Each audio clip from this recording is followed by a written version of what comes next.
c'est important, en tant que médecin, d'essayer de comprendre le raisonnement du malade pour essayer de le raisonner, pour pouvoir lui apporter les éléments. C'est à nous de nous adapter à notre malade et non l'inverse. Nous, on mène des batailles quotidiennes. Et je comprends en fait la nécessité de se faire suivre de temps en temps. Combien de temps il va vivre? Mais on ne sait pas. Ah, vous savez rien? Non, c'est pas ça. Bonjour et bienvenue à vous dans un nouvel épisode du podcast Persévérance. Aujourd'hui, on va parler santé physique. On va parler, disons, du cœur, de la maladie cardiaque. Et pour ce, je reçois le docteur Kara Mansour. C'est un médecin spécialisé dans la malformation cardiaque de l'enfant et de l'adulte. Après son retour de France, où il a exercé pendant de longues années, il est ici, en Algérie, avec moi, pour parler justement de cette maladie cardiaque, de comment prendre soin de ce cœur, et puis aussi de son parcours. Il a choisi de retourner vers son pays d'origine, qui est l'Algérie, et honnêtement, ce qui m'a intriguée chez mon invité aujourd'hui, c'est quelque chose de précis. C'est un médecin qui est guidé par une conviction profonde. Promouvoir une médecine axée sur la prévention, l'éducation du patient et l'engagement d'un médecin au cœur d'une communauté. Bonjour Mansour et bienvenue à toi. Bonjour Siam. Comment ça va? Ça va super, merci pour l'invitation et merci de nous donner la parole. C'est très gentil. Avec grand plaisir. Je suis contente de te recevoir aujourd'hui dans l'épisode. Et je t'ai dit, en fait, je t'ai présenté un petit peu. Évidemment, je voudrais bien que tu rajoutes quelque chose si tu en as envie. Mais ce qui m'a interpellée, on va dire, surtout chez toi, c'est que tu es un médecin qui veut être proche de ses patients, de sa communauté, être proche de tout le monde pour cette question justement de prévention. Ouais. Bon, je pense que tout a été dit. Moi, j'ai toujours voulu faire ce métier, en tout cas, parce que pour moi, la médecine, c'était une vocation. Et effectivement, je trouve que la médecine devrait être quelque chose d'accessible à tout le monde, sans distinction de race, de culture ou de niveau social, puisque, comme je le dis souvent, la maladie n'a pas de passeport, elle n'a pas de couleur, elle n'a pas d'odeur, et donc du coup, il faut qu'on puisse avoir un accès, je dirais, complètement égalitaire vis-à-vis de ça. Et ça, c'est une des choses qui caractérise notre pays où on est aujourd'hui, et c'est aussi pour ça que je me reconnais dans cette médecine. Très bien. Tu reviens en Algérie et ça fait déjà 2 ans que tu es là. Ouais. Ouais. Ça fait quoi, en fait, de vivre ici, exercer ta passion et ton métier? Ça fait quoi d'être ici?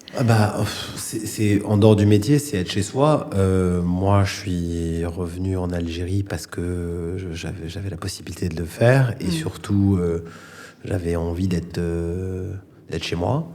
Donc ça fait 2 ans que je suis chez moi, donc c'est super, c'est magnifique. On fait des belles choses, on fait de la médecine. J'ai rencontré des médecins extraordinaires avec qui je travaille aussi main dans la main.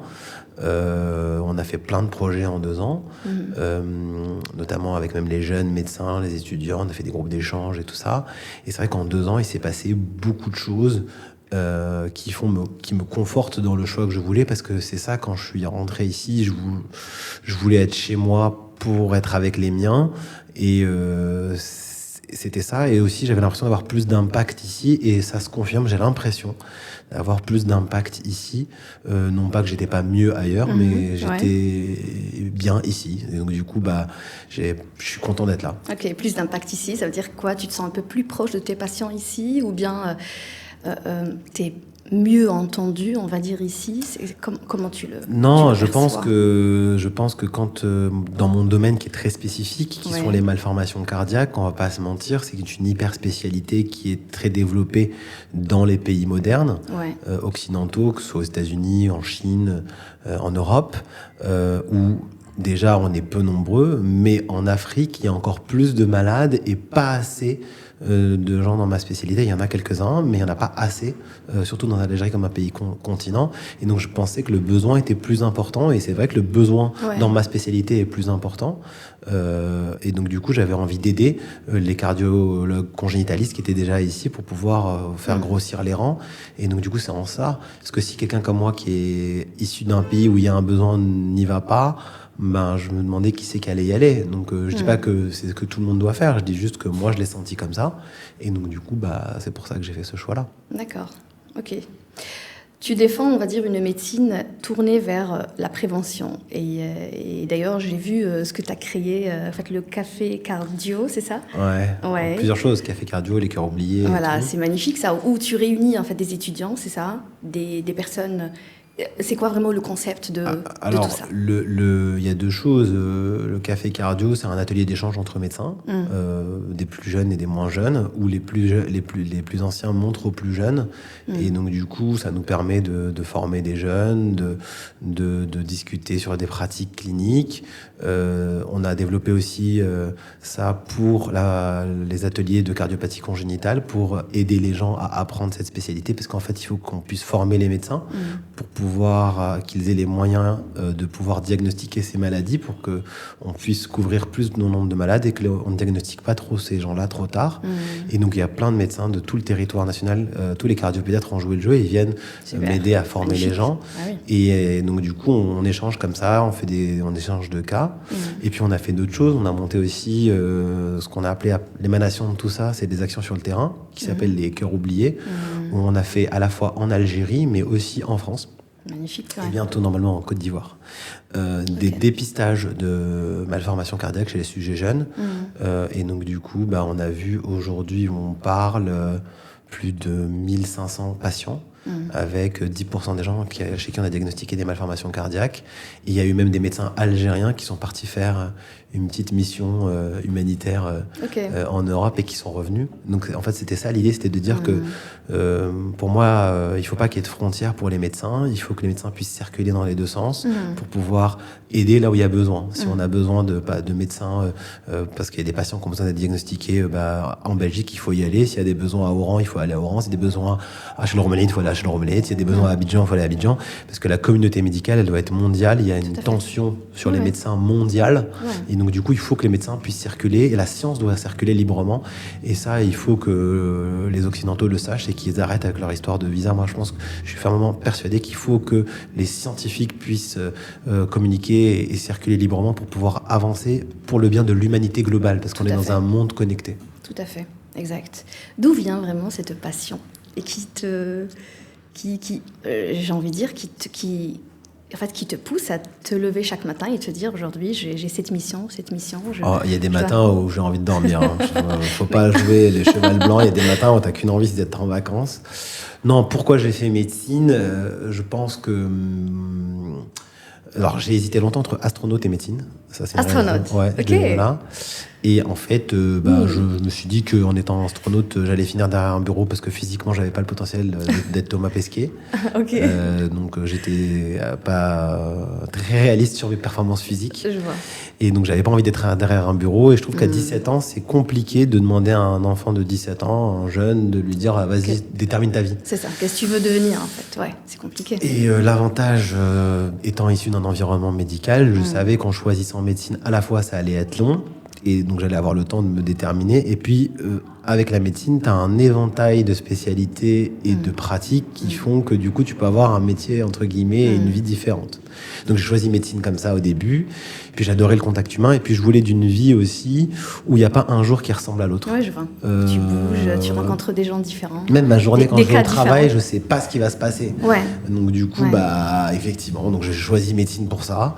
Et puis, les choses ont avancé. Et puis après, on s'est déterminé au gré des rencontres, des profs qu'on a eus. C'est pour ça que c'est très important, les rencontres, les professeurs, toi, en tant que coach aussi, toutes les rencontres que tu fais. Tout à fait, au quotidien, exact. Moi, mes plus grandes rencontres, c'est mes professeurs, mon prof de maths au collège, Zabahal, ma prof d'arabe, Madame Kaderi. Je connais tous leurs noms. C'est magnifique, tu te rappelles déjà de leur nom? Madame Chouirf, mon premier prof d'anglais, grâce à qui j'ai un très bon niveau d'anglais qui était au CEM à Tripoli. C'est des profs, monsieur maths, monsieur Malti aussi. C'est des profs qui nous ont marqués, qui nous ont façonnés, qui nous ont pas que appris la matière, mais qui nous ont aussi appris à devenir des hommes et des femmes. Et donc, je rends hommage par cette parole que tu me donnes à tout ce corps enseignant et à tous ces gens qui enseignent, parce que c'est pour moi le plus beau métier du monde. C'est un métier noble, évidemment, et c'est un très beau métier. Mansour, je pense que tu viens d'une famille de médecins. là où on a... C'est ça? C'est vrai. Coupable, complètement coupable. Mais ça n'a rien à voir. Justement, alors la passion, j'imagine, évidemment, tu l'as bien décrite, en fait, elle est bien là. Et aussi, il y a aussi le côté peut-être, on parle de médecine en famille, dans la maison. Est-ce que quand tu étais petit, tu entendais ces phrases, tu entendais... Je pense que oui, j'ai baigné dans le médical, comme je disais, c'est que... alors, je viens d'une famille de médecins, oui et non, parce que ma mère était quand même avocat, prof de droit international. Et en fait, mais malgré tout, je pense qu'effectivement, quand on n'est pas issu d'un milieu médical, ça reste une nébuleuse. C'est ça. Et c'est vrai que quand... moi, dans ma famille, j'ai beaucoup de médecins, mais comme beaucoup de familles en Algérie, au final, parce que médecine, ça reste quand même quelque chose qui est quand même très choisi, et heureusement d'ailleurs. On se rend compte que le gynécologue, c'est pas pareil qu'un radiologue, que le radiologue, c'est pas pareil qu'un médecin généraliste, que le médecin aéronautique aussi, ça existe, qu'il y a aussi des médecins qui font juste de la santé publique. Donc on se rend compte que globalement, médecine, c'est un terme générique, mais qui regroupe tout un monde. Et c'est vrai que c'est pour ça que j'ai fait médecine aussi, en me disant... je prends cette voie et je pourrais me déterminer plus tard. Et je pense aussi que ça, quand on n'est pas issu d'une famille de médecins, on ne le sait pas forcément. Ça, c'est vrai. Tout à fait, exact. Qu'est-ce qui te passionne encore aujourd'hui pour te dire, voilà, je continue sur le chemin que j'ai choisi, j'ai toujours envie de faire ça. J'ai envie d'accomplir encore plus. Je ne saurais pas dire, ça c'est Qadratullah, comme on dit. C'est quelque chose qui est en nous, c'est un feu qui est intérieur, c'est comme l'iman, pourquoi on croit. C'est Mnadna, c'est Alhamdulillah, en fait. On va dire, heureusement qu'on a envie de se lever tous les matins et de se battre. C'est pour ça que je dis aussi que c'est une vocation. Je pense que moi j'ai des histoires incroyables et qui chaque jour me rendent de plus en plus croyant et qui chaque jour me donnent encore plus envie de faire des choses.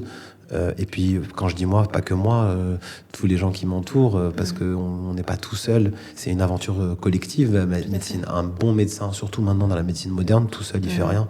Le mythe du grand Manitou qui sait tout faire, moi, j'y crois pas trop, personnellement. Moi, je sais pas tout. Il y a plein de choses que je sais pas.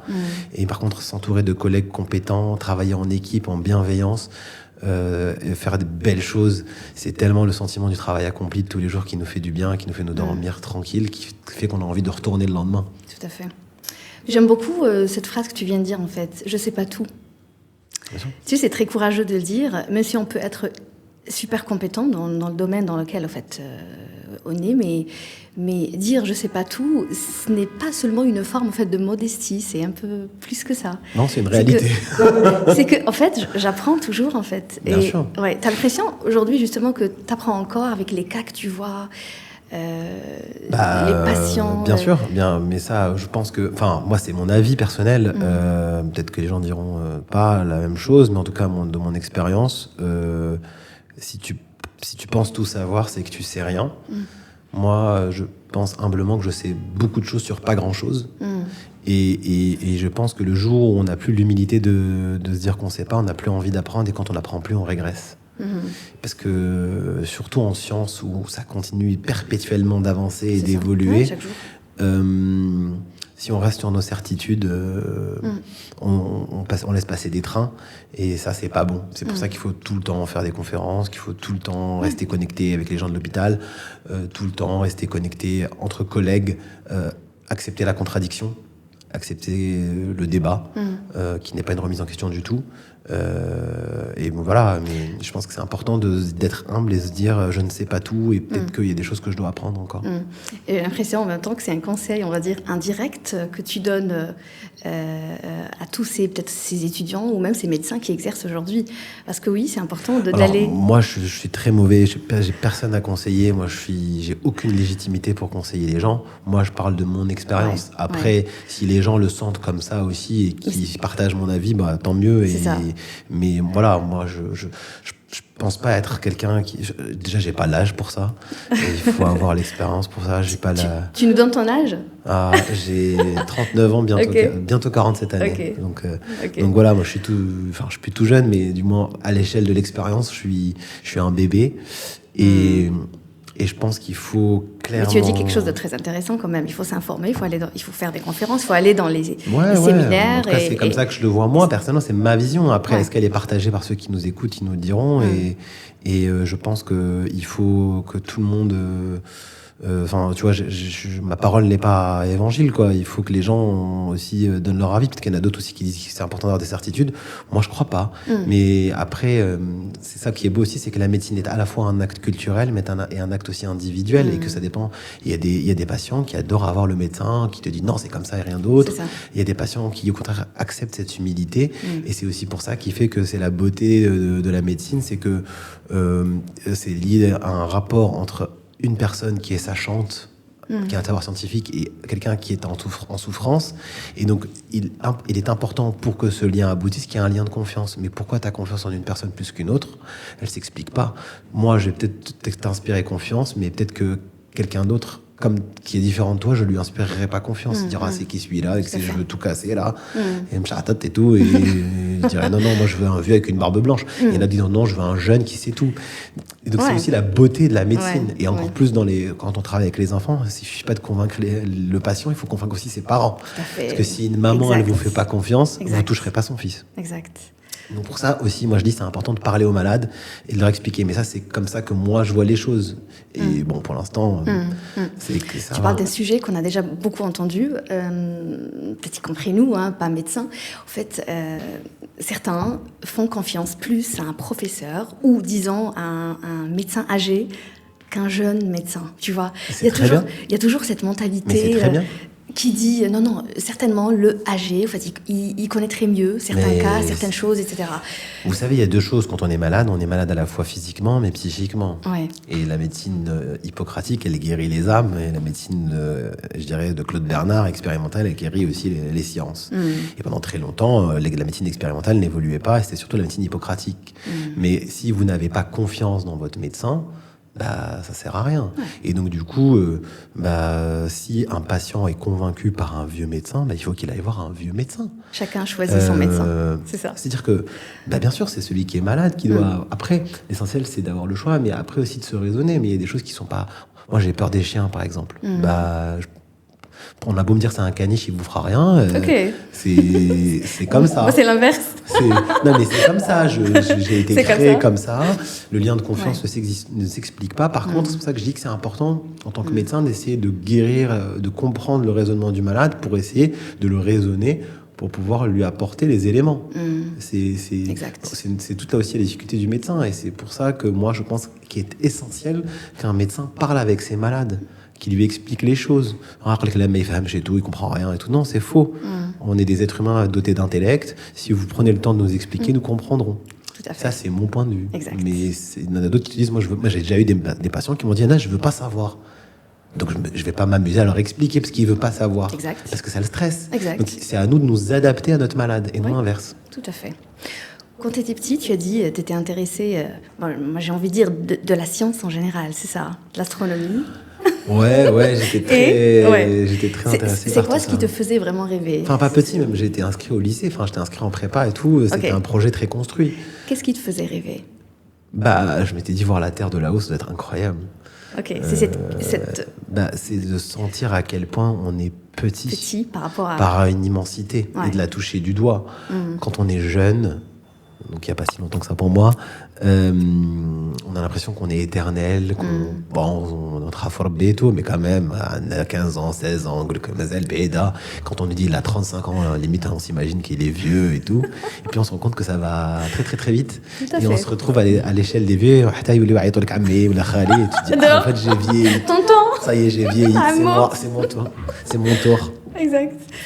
Donc c'est et effectivement, cette volonté de toucher du doigt, même si on le sent, qu'on n'est rien à l'échelle de l'univers, que Rabbi subhanahu khalaqna, mais rien du tout, et on le touche du doigt. Les astronautes, ils le touchent du doigt tous les jours. Ils sortent réparer sa station, il est là, il voit le truc.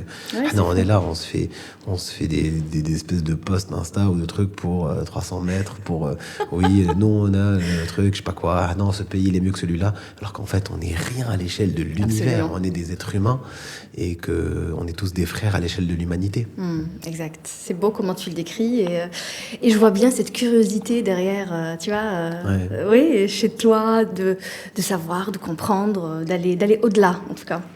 La cardiologie, quand même, c'est un domaine émotionnellement un peu exigeant, j'ai l'impression. Donc, et surtout, quand tu me dis spécialisé en malformation cardiaque de l'enfant, Ouais. l'adulte, donc c'est un petit peu pesant parfois. Comment tu fais pour faire face à tes émotions, à tes ressentis? Est-ce que tu as des techniques? Alors, la vérité, c'est que globalement, il faut savoir qu'un médecin, c'est pas un membre de la famille. Et que en tant que médecin, je pense, mais dans toutes les spécialités, il n'y a pas que la cardio, les malformations cardiaques.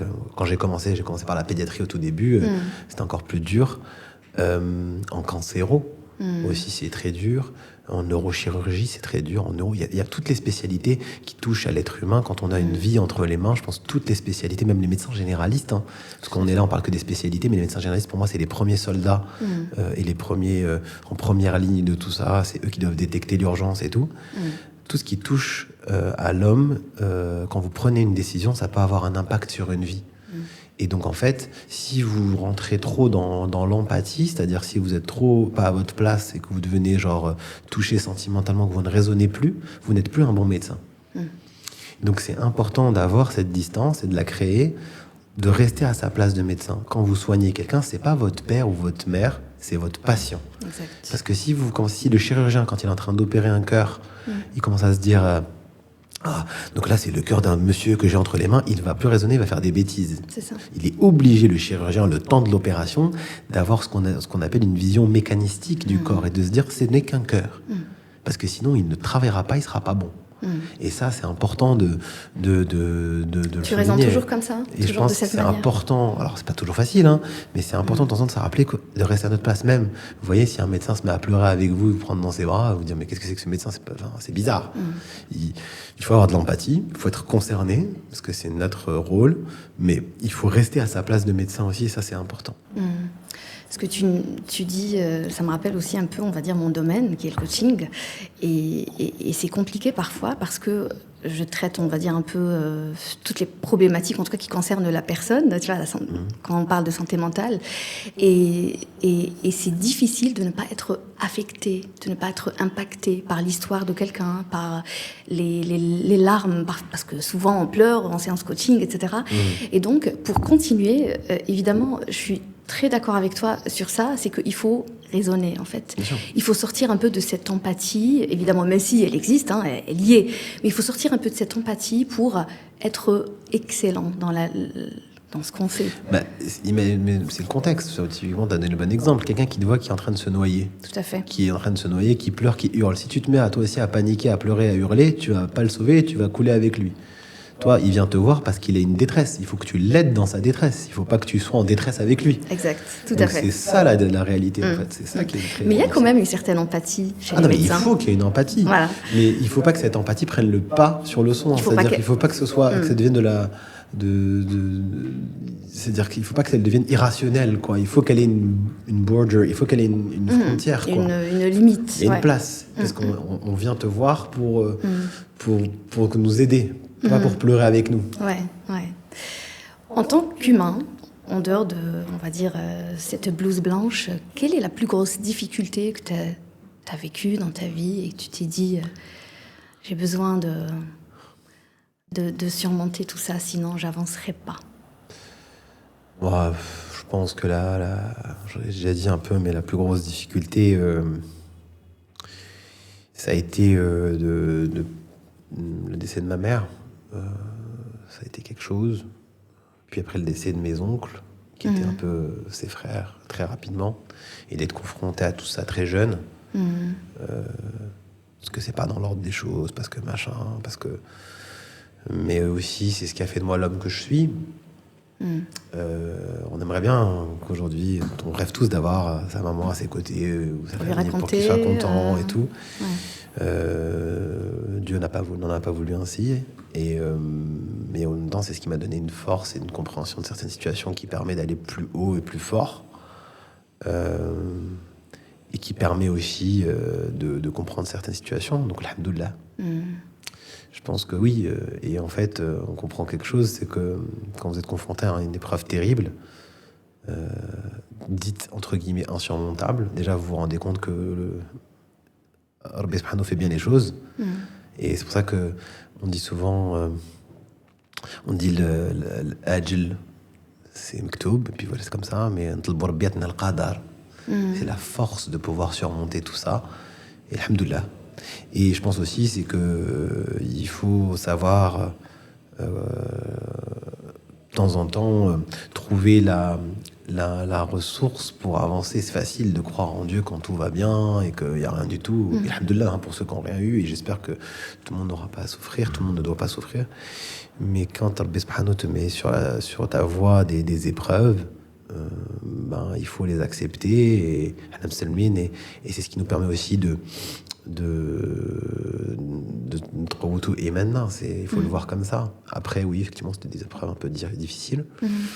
Tu étais jeune, j'avais 20 ans. Ok, d'accord. Mais bon, enfin, il n'y a pas d'âge en fait. Mais il y a des gens qui perdent leurs parents et leurs proches très tard et qui pour le coup n'y arrivent pas non plus. Évidemment. L'idée étant vraiment, moi je pense que simplement c'est que toutes ces épreuves qui ne nous ont pas tués nous ont rendus entre guillemets plus forts et doivent nous rendre plus forts.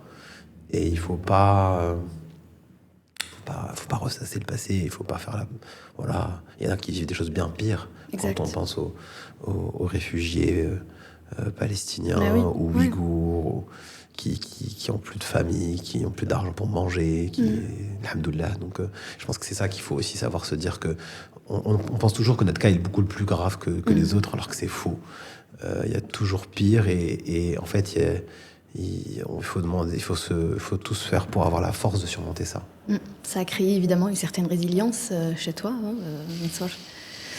Ouais, peut-être. Oui. Mais en tout cas, je sais pas si c'est une résilience, mais en tout cas, j'ai eu la chance d'être croyant, je pense, parce que c'est une chance, pour pouvoir avancer. Et c'est ça qui est intéressant. Je pense que moi je supporte pas les gens qui font de la compétition dans leurs épreuves également. Moi c'était plus grave, moi c'était plus grave. Je pense qu'il n'y a pas de compétition à avoir. Il y a des gens, on a tous comme un petit verre, quoi. Soit il y en a qui ont des grands verres, donc ils peuvent prendre beaucoup, il y en a qui ont des petits verres, des petits verres. Exact. Et donc je pense qu'il n'y a pas de petits problèmes. Je pense que c'est important de le dire. Il y en a qui te disent qui ou hello. Non, il y en a. Si vous n'arrivez pas, il faut qu'on vous aide, il faut vous faire aider de vos proches. Et si vous arrivez, alhamdoulilah, il faut aider ceux qui n'y arrivent pas. J'ai l'impression que tu t'es fait aider en aidant les autres, en fait. J'ai pas théorisé le truc. Non, par contre, non, j'ai toujours été élevé dans ça. Par contre, c'est vrai que très jeune, dans la 3e année de médecine, on avait monté une association qui s'occupait d'enfants qui pouvaient pas partir en vacances. Donc c'était mon éducation. Ma mère, qui était à l'époque à l'ERMA, au tout début, elle a commencé à l'ONU. Elle s'occupait de camps de réfugiés en Afrique de l'Ouest et tout ça, donc elle a toujours été dans ce truc-là. Donc du coup, effectivement, on grandit avec un modèle certainement qui nous influence de générosité, de don. Et c'est pas, on ne donne pas pour dire regardez, je donne. Je pense qu'on donne. Il faut pas donner pour ça. Enfin, en tout cas, moi, je donne pas pour ça. Je pense que c'est le rôle de tout le monde d'aider son prochain. C'est important. De donner, de recevoir, mais en fait, je pense que tout le monde doit donner. Parce que pour moi, quelqu'un qui n'a rien fait pour sa communauté, il a fait quoi en fait ? Exact. Pour moi, en tout cas, moi, je ne me respecte pas si je suis juste quelqu'un qui possède.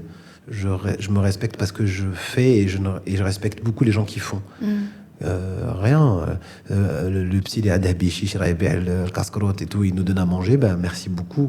Mais quelqu'un qui est là, qui a hérité ou qui a de l'argent, là, alhamdoulilah, mais il a rien fait pour. Et ça, limite, c'est pas que je les respecte moins, mais j'ai moins il m'impressionne moins. Voilà, il m'impressionne moins. Okay. Il m'impressionne moins. T'impressionnes plus, c'est-à-dire. J'adore les gens qui donnent, qui font quelque chose. Mais on peut pas faire. Celui qui joue au ballon, Boulbina, il a mis un but à la 119e. Il a fait rien, il a tapé dans un ballon, mais il a donné tellement de bonheur à 40, 50 millions d'Algériens. À tout le peuple. Il y a mon vol, il a été décalé. Mais il a fait quelque chose. Donc toute sa vie, même si Boulbina s'arrête demain, toute sa vie sera Boulbina qui a mis un but. Exact. Mansour, il a fait quoi ? Rien. Bon, c'est ça que je suis en train de dire. Quand même, mais justement, t'es ici aujourd'hui dans le podcast Persévérance parce que tu as fait quelque chose, justement. Parce qu'il y a eu quand même pas encore assez. J'ai pas mis de but à la 119e. Peut-être s'ils veulent me sélectionner, je mettrai un but contre le Nigeria. Justement, ok, d'accord, mais toutes ces consultations, toutes ces opérations et toute cette aide que tu apportes aux enfants, aux adultes. C'est le minimum. J'avais de la chance de pouvoir faire des études. J'ai eu de la chance j'ai pas eu à travailler pendant mes études. C'est le minimum. Si j'avais pas fait ça, c'était tbdir. C'est ça en fait. J'avais la facilité pour faire des études, donc il fallait que je les fasse. Donc c'est le minimum que je dois faire. Pour donner. Exactement. Exact. C'est comme ça que je le vois en tout cas. Et plus on donne, plus on est heureux, et plus on se sent bien. Et... Oui, en fait, moi, c'est même pas ça, c'est même pas une histoire, je donne pas pour être heureux, je donne parce que c'est comme ça que je vois les choses. Ça fait plaisir parce que de je donner... donne pas pour dire, regardez, je suis en train de donner, je donne parce que c'est comme ça.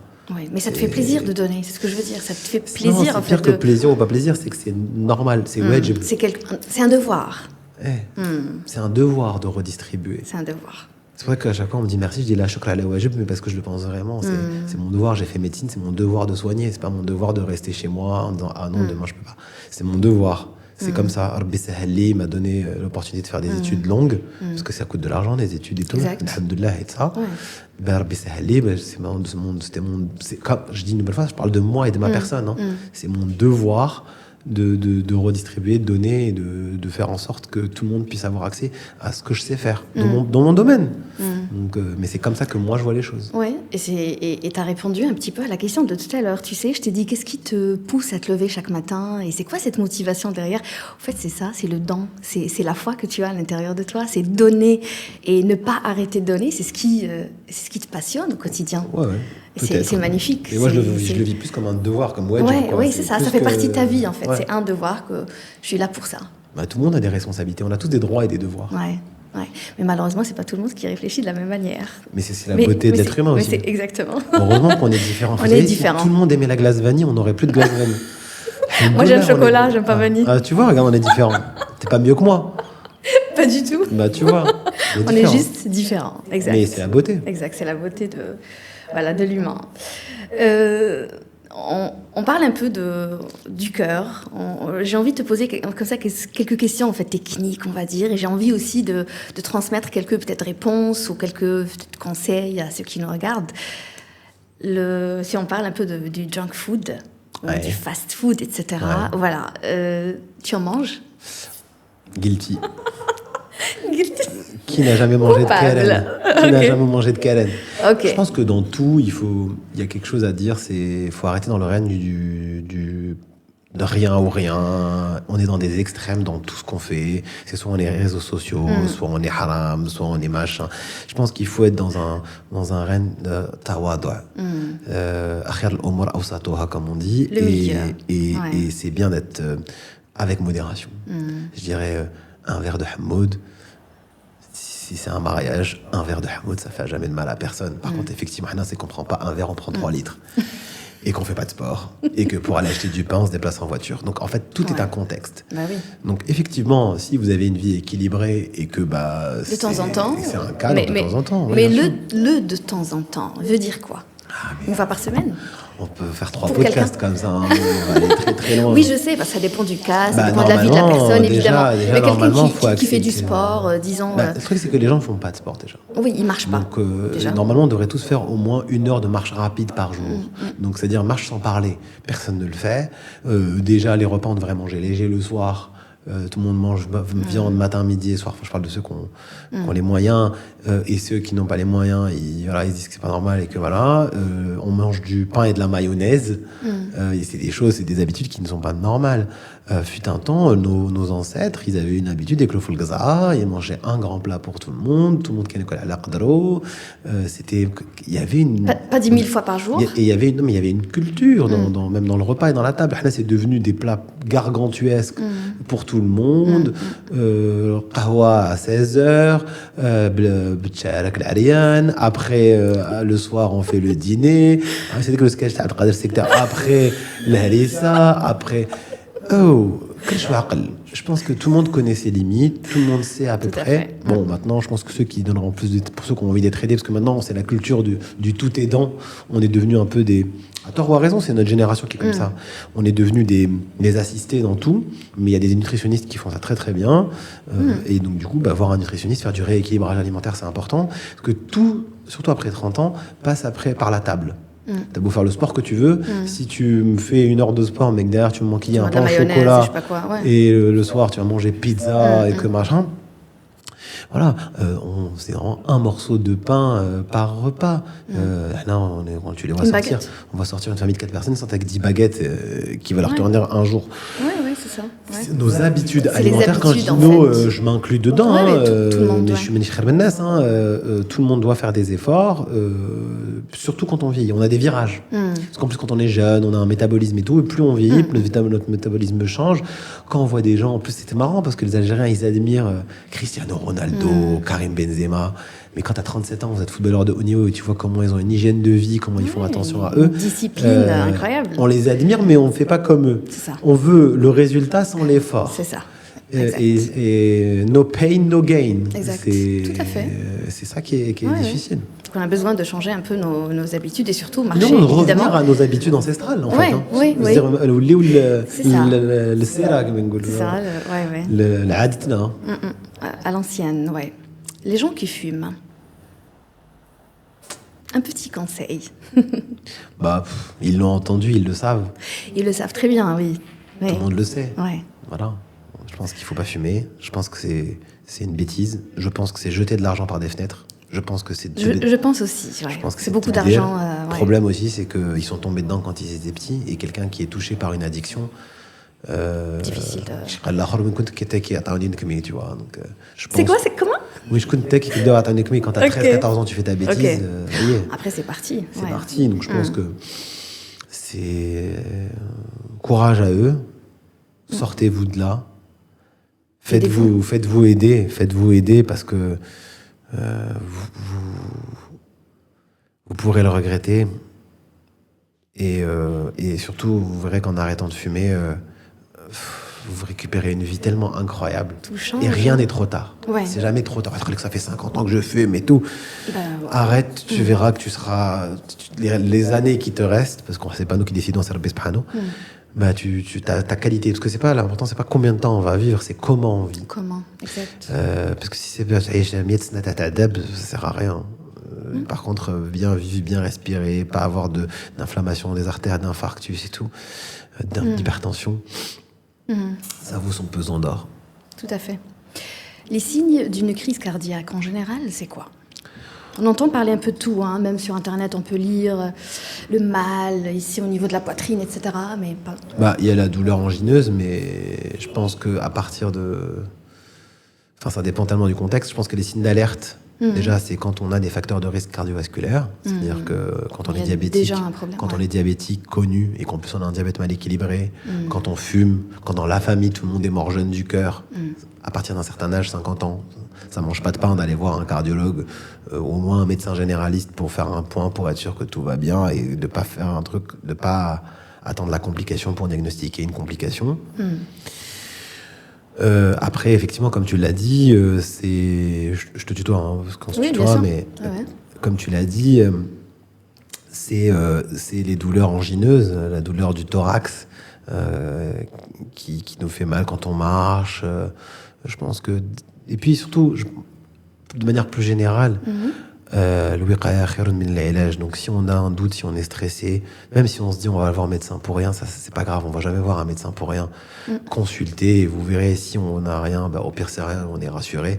Mais c'est pas parce que drga et que tu vas pas voir le médecin que la complication va pas arriver. Donc je pense que je conseillerais aux gens, s'ils ont un doute ou une inquiétude, de consulter à la moindre inquiétude au moins leur médecin généraliste.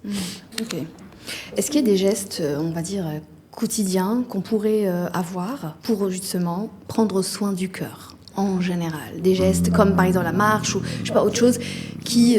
tu l'as dit, hein, c'est l'activité sportive régulière, la marche rapide 1 heure par jour, c'est se maintenir, pas prendre l'ascenseur, prendre les escaliers, diminuer le gras, donc pas être gros, faire attention, ne pas manger, faire attention à ce qu'on mange, pas manger trop de sel. Moi, je dirais même plus, à partir d'un certain âge, ne pas rajouter du sel dans la nourriture qui est déjà salée. Je vous dis ça, je mets beaucoup de sel, hein, donc je m'inclus dans les conseils. Il faut pas croire que nous, on est là, on assène des choses, mais il se rend pas compte comment c'est difficile. Si, on s'en rend compte. On le sait. Mais on est des êtres humains, mais il faut tendre vers ça. Il faut être... Voilà, et si vous faites attention, si vous, entre guillemets, on utilise des clichés, si on est des Allemands dans notre tête, dans notre hygiène de vie, on vivra, on préservera les choses. Ok. Donc moi, je pense que c'est ça. Je pense que Et puis surtout, quand on a une famille, c'est être solidaire en famille. Parce que si toute la famille fait des efforts, c'est super. Exact. On sent un effet de solidarité. Donc quand votre mari se met au régime, mettez-vous au régime avec lui. Quand votre fils il est trop gros et tout, qu'on dit plus de limonade, c'est plus de limonade pour tout le monde. Tout à fait, exact. Parce que parfois, c'est vrai, dans certaines familles, elle dit oui, je suis en train d'aider mon fils pour qu'il maigrisse, etc. Mais d'accord, elle lui prépare ce qu'il faut et tout. Elle, à côté de lui, elle est en train de taper des frites, quoi. Voilà. Et c'est un enfant. C'est pas bien. C'est pas bien. Oui. Mais bon, après, qui l'a pas fait hein. Alors, quelles idées reçues sur le cœur que tu aimerais, on va dire, absolument corriger aujourd'hui? Que nous avons, nous, les non-médecins, disons. Franchement, je sais pas. Je saurais pas dire. Honnêtement, je saurais pas dire. Qu'est-ce qu'ils ont généralement? Je sais pas, qu'est-ce qu'on dit sur le cœur? Tu sais, en fait, une fois j'ai entendu une histoire. Alors, c'est une dame qui a, je pense, 50 ans. Elle fait beaucoup de sport. Elle mange très bien, très healthy et tout. Et elle prend vraiment bien soin d'elle. Elle a eu des problèmes au cœur. Et ce qu'il dit, le médecin, par la suite, est que, en fait, tu as un rythme de vie vrai, il est healthy, et tu fais du sport, mais tu fais pas d'activité intense. Donc, alors, c'est compliqué, ça. Donc, il y en a qui disent aussi, de temps en temps, on a besoin de choquer le cœur. Genre, je sais pas, est-ce que c'est vrai pour le sang, etc. J'étais pas là, tu sais, toujours pareil, quand tu commentes le commentaire de quelqu'un, t'étais pas dans la discussion, tu sais pas ce que le monsieur a dit réellement, ce qui a été dit, ce qui a été compris.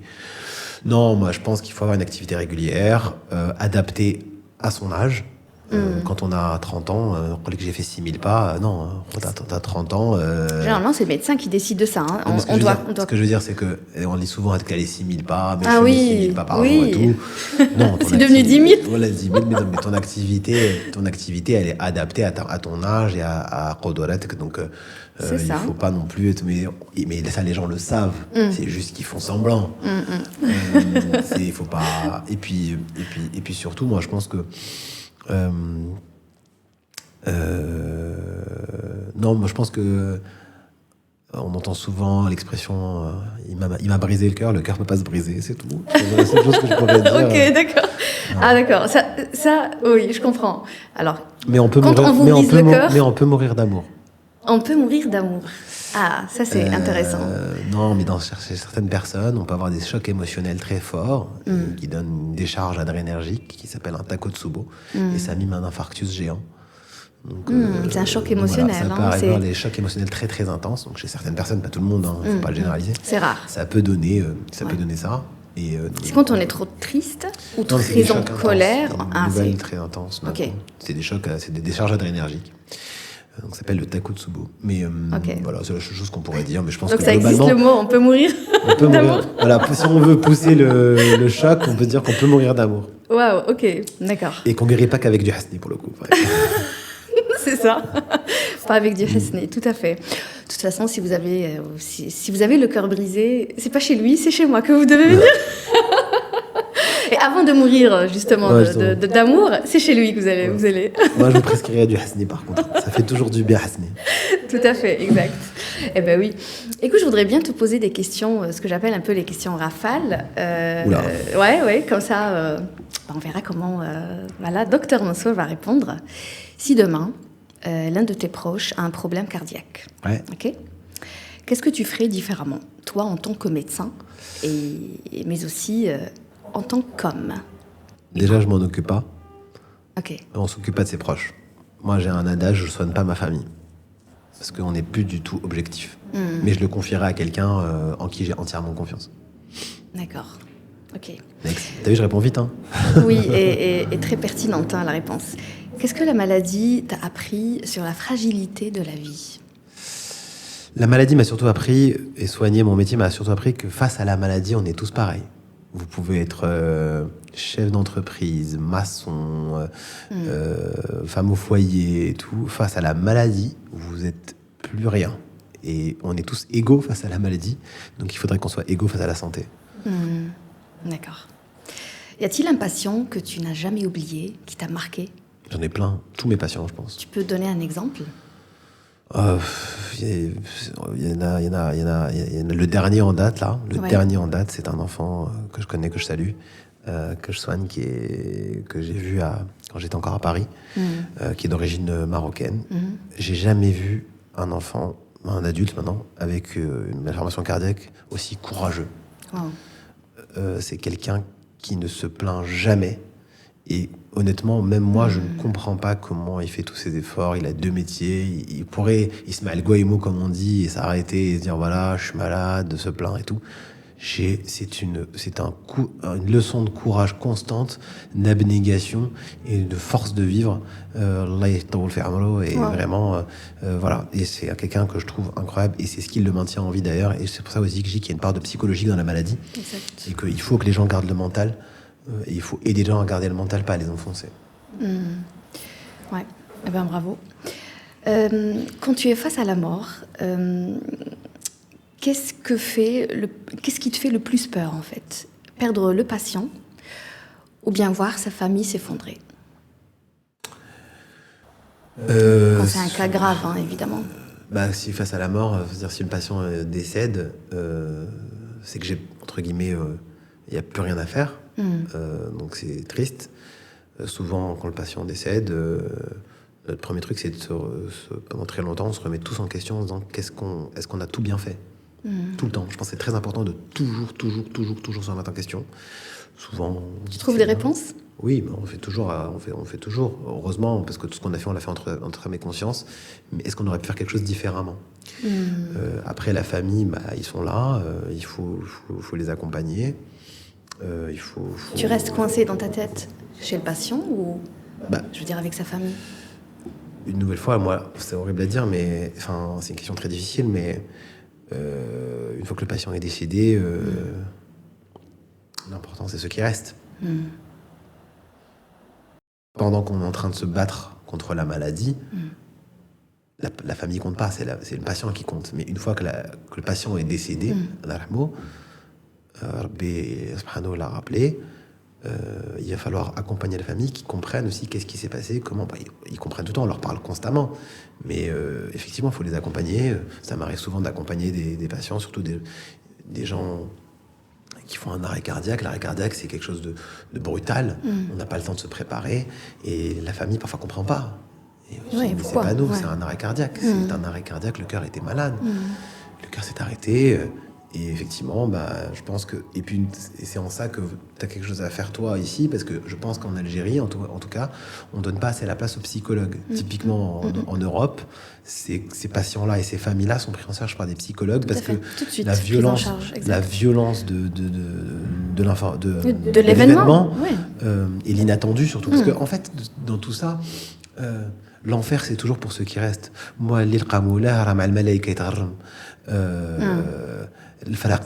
et du coup, parfois, on l'a déjà vu. Et donc, du coup, quand quelqu'un était malade, d'une maladie chronique, on l'a vu, et tout, la famille a pu se préparer à son départ. Mais quand c'est un arrêt cardiaque, comme il y en a 20 000 par an en Algérie, la famille ne comprend pas. 10 minutes avant, elle lui parlait au téléphone. Donc mais en même temps, ça veut pas dire qu'il était pas malade. Donc je pense que il y a des efforts qui ont été faits par l'État dans la psychologie, dans la mise en valeur des psychologues, mais je pense que on peut encore s'améliorer sur ça. Oui, il y a encore beaucoup de choses à faire, évidemment. On peut s'améliorer sur ça, et je pense que tous les services, d'ailleurs nous là où je travaille à Oran, on a mis en place des psychologues pour accompagner les familles quand il y a besoin, quand ils en ont besoin. Parce que on n'aime pas trop nchkeu.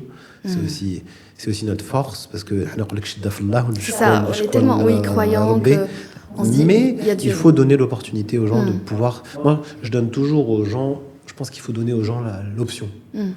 Si vous voulez, il y a ça. Si vous voulez pas, mais si vous voulez, il y a ça. Donc je pense qu'effectivement, cette question est très compliquée parce que c'est moi en tant que médecin. C'est-à-dire, une fois que le malade est décédé, je n'ai plus d'impact à apporter. Et dans la maladie, on se bagarre en priorité pour le malade, et Et le malade n'est pas seul, il est accompagné. Donc on informe à la fois le malade et sa famille. Donc je veux dire, pour moi, c'est un tout. Il n'y a pas de malade versus la famille. Ouais, je vois. C'est tout le monde ensemble. C'est un ensemble. Mais le réflexe, juste après, disons qu'il y a eu ce décès, juste après ton réflexe... Vu que c'est une équipe, vu qu'il n'y a plus de malade, il reste la famille. Donc la famille mais c'est pas que la famille est prioritaire sur le malade ou le malade est prioritaire sur la famille. C'est une seule et même personne. Ouais. Après un événement pareil, tu prends combien de temps pour que ça redescende, on va dire, un peu les émotions? Parce que malgré tout, je sais qu'il y a... Ok, d'accord, on raisonne, on est médecins, mais on ne doit pas être très affecté par nos émotions, mais après, on est humain. Je vais te raconter une histoire. Le premier décès que j'ai eu, j'étais étudiant en médecine, j'étais interne, et c'était un patient turc. Il est décédé à l'ARMO et tout, machin. Et je me rappelle, j'étais tellement... C'était à l'époque en cardiopédiatrie. Donc, j'étais tellement touché par cet enfant et tout. Il s'appelait Mansour comme moi. Et tout. Donc, j'étais vraiment très touché par ce malade. Oui. Et il est décédé. Je me rappelle, j'avais la famille qui pleurait. Enfin, c'était vrai que je suis sorti. Je suis rentré dans le bureau, je me suis effondré en larmes. Et à ce moment-là, l'infirmière toque. J'étais de garde. L'infirmière toque dans le bureau. Elle me dit il y a le patient de la 9 qui va pas bien. Ok. Et là, je me suis dit en fait, t'as pas le temps. Il faut aller à l'autre patient. Oui. Donc en fait, ce que je veux dire par là, c'est que la priorité, elle est aux soins. Nous, on mène des batailles quotidiennes pour essayer de maintenir un sentiment de maintenir la vie, non, parce que c'est mais essayer de soigner les gens. Mais quand on perd quand Dieu rappelle un des siens, bah, il reste d'autres à soigner. Donc on est déjà dans l'après. Ouais, je vois. Sans oublier ce qui s'est passé, mais on est obligé. C'est pour ça que je dis que le médecin doit rester à sa place, parce qu'il n'y a pas que... J'ai pas que un patient, moi. J'ai plein de patients. Surtout quand on est de garde, les gens, il faut le voir avec ceux qui sont de garde ici, même à l'hôpital. Quand ils sont de garde aux urgences, le flot de malades qu'il y a et tout, s'ils ont un décès, il doit y avoir au moins un décès par garde en cardiologie. Bah, il ne peut pas passer sa nuit à ressasser le mort qu'il a eu. Il faut qu'il passe aux autres patients qui sont graves pour essayer de les sauver. Ou du moins essayer qu'ils ne souffrent pas. Tu sais que dans mes séances coaching, j'ai beaucoup de médecins. Je sais un petit peu ce que vous vivez et ce que vivent beaucoup de médecins. Et je sais que c'est compliqué. En fait, il y a des spécialistes, il y a des généralistes, etc. Et je comprends en fait la nécessité de se faire suivre de temps en temps, ou juste aller chez un psychologue évidemment, ou un life coach, évidemment, ça dépend de sa spécialité. Oui, c'est important, mais vraiment, pour souffler. Surtout sur certaines spécialités, quand tu prends les cancérologues qui passent leur vie à annoncer des pronostics funestes. Parce que, en fait, le médecin, il guérit pas. Hein. C'est Dieu le médecin, il soigne, c'est Dieu qui guérit. Ouais. Le bon médecin, c'est pas le médecin qui va vous guérir, le médecin qui va vous empêcher d'avoir des symptômes. Parce que, en fait, toi et moi, on s'en fiche combien de temps on va vivre, on n'a pas conscience. Pourquoi on s'en fiche? Parce qu'on n'a pas notre ventre qui nous fait mal, notre épaule qui nous fait mal, on vit. Et si on a mal, on va avoir le médicament qui nous empêche d'avoir mal pour continuer à vivre ce qu'on a à vivre, ce qu'on a pour vivre. Ouais, donc, c'est pour ça que je dis, nous, on fait que soigner, c'est Dieu qui guérit. Et donc, un cancérologue, toute sa vie, il est face à des pronostics où, quand le mot cancer, en plus, est lancé, c'est un mot chargé très émotionnellement, que ce soit dans l'imaginaire collectif. Il sait qu'il y a des gens qui ne guériront pas. Exact. Et en plus, nous, on a des chiffres, les gens nous demandent des chiffres, mais quand t'es malade, quand t'es vivant à 100%, quand t'es mort à 100%. Exact. Mais toute l'énergie négative, elle revient sur toi. Moi, j'aurais jamais pu faire... Je leur tire chapeau. Radiothérapie, cancérologie.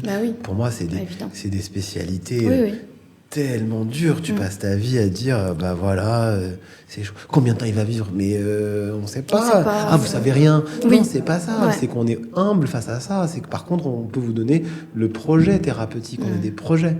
Et tu passes ta vie à essayer de donner, non pas de l'espoir, mais il faut pas que les gens en fassent lâche, parce que je sais pas combien de temps tu vas vivre. Et donc, du coup, que les gens ne soient pas anéantis par l'émotionnel du nom d'une maladie qu'ils ont vu dans les films. Et donc ça demande une énergie encore plus forte. Exactement. À la fois, c'est faire le projet et faire adhérer la famille et le malade au projet. Et ça, c'est honnêtement un travail de titan. Et je les salue, tous ceux qui travaillent dans la cancérologie, tous ceux qui travaillent même en psychiatrie. Oui, en psychiatrie. La psychiatrie, vous vous Voilà. rendez compte, il y a des enfants, je le reconnais plus. Oui. Et qu'est-ce qui lui est arrivé? Qu'est-ce qu'on peut faire? Il y en a qui te disent tellement ça va loin dans leur détresse. Et je pense que c'est très dur pour ces médecins-là parce qu'ils doivent à la fois faire un projet adéquat et faire en sorte que tout le monde adhère au projet et les maintenir dans le projet constamment, en les voyant régulièrement et tout ça. Exact. Donc chapeau bas à tous ces gens-là qui sont des combattants de l'ombre. Ah oui, tout à fait. Il faut le dire, de toute façon, il y a des métiers dont peut-être le tien, le mien et beaucoup d'autres qui, là où c'est pesant émotionnellement. Et donc, un ingénieur, un économiste, enfin, il n'y a pas... Alors effectivement, nous, nos métiers touchent à l'humain. Mais quand, c'est ça, je veux dire ça. Palpable très rapidement. Exact. Mais tous les métiers sont pesants émotionnellement. Évidemment. Mais effectivement, je pense qu'il faut savoir se faire aider quand on a besoin. Quand on a besoin, quand on en ressent le besoin. Parce que quelqu'un qui n'en ressent pas le besoin, il ne faut pas non plus qu'il se force. Mais comment on sait quand on ressent justement le besoin? Voilà. Je pense que c'est important de s'écouter et de ne pas avoir honte. Oui, parce que beaucoup te disent non, moi j'ai pas besoin, je suis bien, mais après tu le vois. Oh, Marguerite, ouais. pour les plus anciens. Exact. Alors, tu vois la personne qui est en train de souffrir et on peut détecter parfois des gens on peut le deviner, des gens qui souffrent. Après, tu as envie de lui dire mais non, mais parle, essaye. Il n'a pas décidé, il n'a pas décidé. Exact, la décision vient évidemment du fond de nous. Que manque-t-il aujourd'hui, à ton avis, chez les patients ou disons chez les gens en général? Est-ce que c'est plutôt l'information, c'est l'écoute ou c'est le temps? Je pense que dans une société de plus en plus rapide, je pense qu'on manque de tout, on manque de temps, on manque de patience. L'information, je pense qu'il y en a assez quand même. Ouais, mais il faut avoir accès à l'information. Ouais. Il faut avoir le temps de l'apprendre, l'information. Le temps de la comprendre aussi. Le temps de la comprendre. Donc oui, on manque de temps, on manque d'infos, on manque de tout, mais quand on est en détresse, on manque de tout. C'est ça que je dis, moi. Le jour où vous avez un diagnostic horrible qui vous tombe sur la tête, tout s'arrête dans votre tête. Vous êtes plus rationnel, vous comprenez plus comment on vous parle. Je me rappelle d'une dame, son gamin avait une malformation cardiaque, qui est un truc assez simple, un trou dans le cœur, une CIA. Ok. Et en fait, je la voyais, je lui parlais et tout, et je sentais qu'elle était, mais genre... Elle était plus là. Ok. Et en fait, elle m'a dit, donc il a un trou dans le cœur. Et c'est là que je me suis réalisé, mais attends, je dis, Mansour, toi c'est normal, c'est un truc que tu vois tous les jours. Mais là, tu viens de dire que son fils, il a un trou dans le cœur, en symbolique. C'est pour ça que je dis, c'est très compliqué. Tout à fait. Et il faut de temps en temps aussi être à l'écoute de son malade et de ses malades. Se dire, attends, comment parce que dans tout ce qu'on se dit, même là, aujourd'hui, on s'est parlé, il y a ce que je t'ai dit, ce que tu m'as posé comme question, ce que j'ai compris, ce que tu as compris de ce que j'ai dit, ce que je pense avoir dit. L'interprétation, la perception. Mais la priorité, comme en amour. En amour, il n'y a pas de vérité. Quand on aime quelqu'un, c'est le ressenti. Oui, exact. Donc, si tu ressens les choses, et l'importance dans la relation médecin-malade, pour moi, c'est le ressenti du malade. Si le malade n'est pas content, il faut comprendre pourquoi il n'est pas content et essayer de le satisfaire dans sa souffrance. Parce que c'est le malade qui est prioritaire. Tout à fait. Et ça, c'est mon point de vue. Après, il y en a des fins de fois, comme dans tout. Comme dans tout. Exact. As-tu déjà eu envie d'abandonner, de dire stop, je suis épuisée? Honnêtement. Bah ouais, ça arrive. Il y a des ça moments où arrive. on a envie de partir en vacances. Et puis c'est le moment de partir en vacances. Ok. Je pense que c'est important. Après, je pense qu'il faut surtout pas arriver au stade où on se dit il faut que j'abandonne. Ouais. Je pense qu'il faut savoir se dire je suis fatigué parce que je soigne pas bien les gens et donc du coup je vais aller dormir et je vais aller me reposer. Je vais aller prendre du temps. Me reposer, c'est lire un livre, c'est faire autre chose. Parce qu'on n'est pas des machines, parce que sinon on est des mauvais médecins et on fait des mauvaises choses. Et je pense que voilà, il faut savoir s'écouter. S'écouter. Tout à fait. Un bon médecin, c'est pas un médecin qui souffre. Ouais. Parce qu'un bon médecin soigne des gens qui souffrent. Donc le médecin ne doit pas souffrir. Exactement. Exact. Oui, je comprends parfaitement. Ta plus grande peur dans la vie, c'est quoi? Me tromper. Dans un diagnostic? Dans tout. La peur dans la vie, c'est de faire mal les choses, de se tromper, de choisir la mauvaise femme, faire le mauvais choix, les mauvais amis. Et tu t'es déjà trompé? Heureusement. D'accord. Donc tout le monde se trompe. Bah oui. Mais ça n'empêche que c'est une peur. Une peur, c'est irrationnel. Et la peur n'évite pas le danger. Ouais. Mais c'est toujours peser ses décisions. La plus petite décision. Qu'est-ce que je fais ce matin? Est-ce que je vais au sport? Est-ce que je ne vais pas au sport? Est-ce que c'est bien ce que je fais? Alors se remettre en question. pas rester dans ses certitudes. Et c'est comme ça qu'on se trompe moins. Mais fort heureusement, on se trompe. Ouais, tu préfères bien analyser les choses et les comprendre, etc., avant de faire le pas? Je pense qu'il faut toujours être zen dans ce qu'on fait. Ok. Faut pas faire mesurer les deux côtés de la chose. Il faut écouter son cœur, c'est important, mais il faut être dans tout, un peu de tout. Un peu de passion, un peu de mesure, un peu de machin. Mais pas faire les choses terribles. Dans tout. Enfin, en tout cas, ça, c'est ma vie. Il y en a qui réussissent très bien en disant « Ouais, je fais ça très bien. » Oui. Moi, je peux pas. J'ai besoin de me dire quelle est la cohérence dans ce que je suis en train de faire. J'ai besoin d'avoir une cohérence parce que c'est moi qui tu vois. Très bien. C'est magnifique. C'est de la prudence aussi en même temps. C'est lié à mon âge, c'est ça? Pas du tout, c'est lié à toi. Je suis vieux. Tel que tu es. Ok, écoute, on arrive à la fin de cet épisode aujourd'hui. Quel conseil voudrais-tu transmettre aujourd'hui? Ou juste un mot, ou juste quelque chose, je sais pas, à ceux qui nous regardent, concernant peut-être, en te basant un peu sur ta vie à toi, ton expérience. On est en début d'année, les gens se souhaitent beaucoup de choses. Moi, je pense que je dirais aux gens, soyez heureux. Et le bonheur, il est chez vous et pas chez les autres. Profitez des gens que vous aimez et qui vous aiment. Dites-leur. Et souhaitez-vous une seule chose, c'est la santé. Le reste, tout se trouve. Même l'argent, ça se trouve. Il n'y a rien qui... Mais la santé, je pense, on la néglige trop. On la considère comme acquise. Et le jour où il n'y a plus ça, votre vie, elle change. Le podcast s'appelle Persévérance. Et c'est quoi la persévérance selon toi? C'est de garder le cap.